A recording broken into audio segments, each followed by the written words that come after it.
Mr. Zuckerman, you wanted to say something on this. It's not an action item, but go ahead.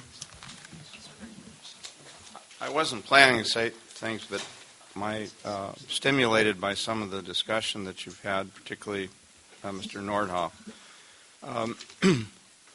Just by way of introduction, this is a subject that is very different from the other problems that you deal with here, because actually we've been making tremendous progress in the Delta over the last 25 years, and instead of having crashing this and crashing that, the actual record of levee failures, we haven't had a levee failure in the Delta from high water for over 15 years now.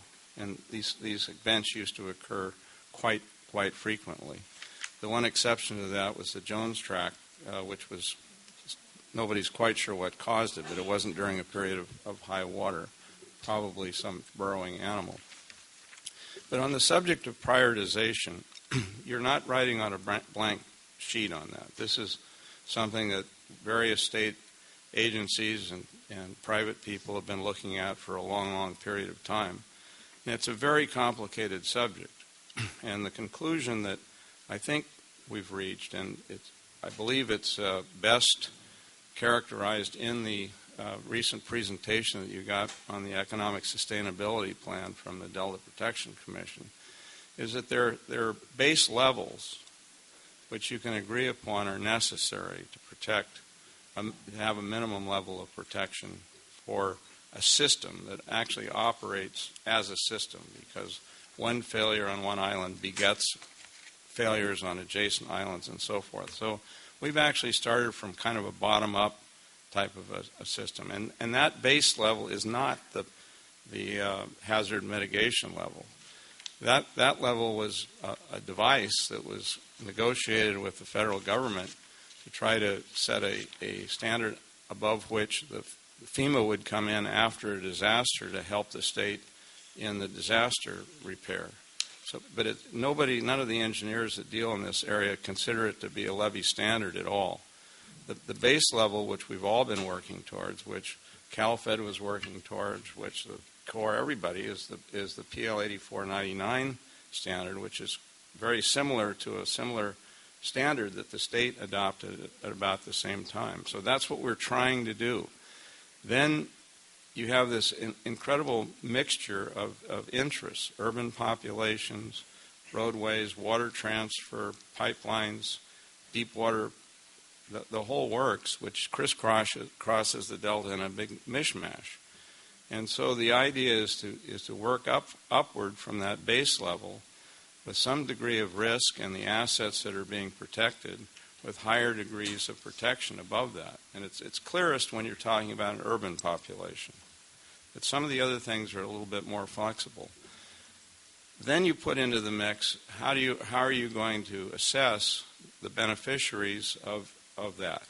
And you have in your fifth draft plan, you've come up with the idea of having an assessment district, which for the first time would allow somebody to begin to apply to the beneficiaries, if it's the highway system, if it's a port, if it's whatever, some portion of the measure of the cost of bringing things up above the base level, so that the measure of risk that you are building to is commensurate with the level of assets that are being protected.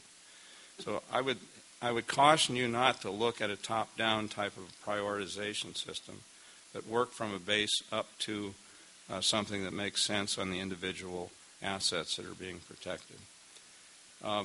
Just by way of background, I've been working on these issues for a long time. And the questions you all ask are the same questions that we're dealing with all the time, and the answers are really elusive.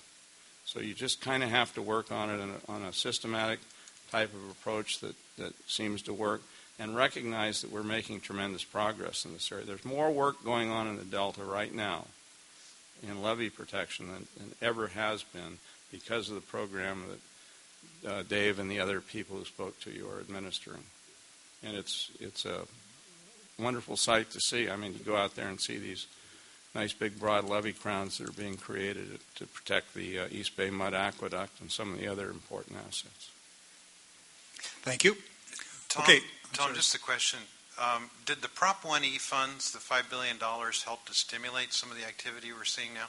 Oh, absolutely. I mean, Prop 84 and 1E, authorized money to be spent on levies. It wasn't real specific. The department came up with an allocation of, I think, $750 million for the non-project levies in the Delta, and those are the numbers that Dave was showing you. And by the way, the numbers that he shows you are a little light because they don't include the local contribution, which is about 50% of the total cost. So by the time everything gets shaken out, no, that's the money that is being used, and some money that came from the Corps of Engineers a couple of summers ago. But that's the money with the local contributions that's funding this big effort. Thank you. Okay, we're going to start again at 1:30. We're going to break for lunch now.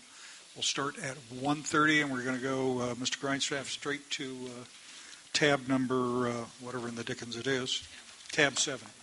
Okay, we are in recess till 1:30. Thank you.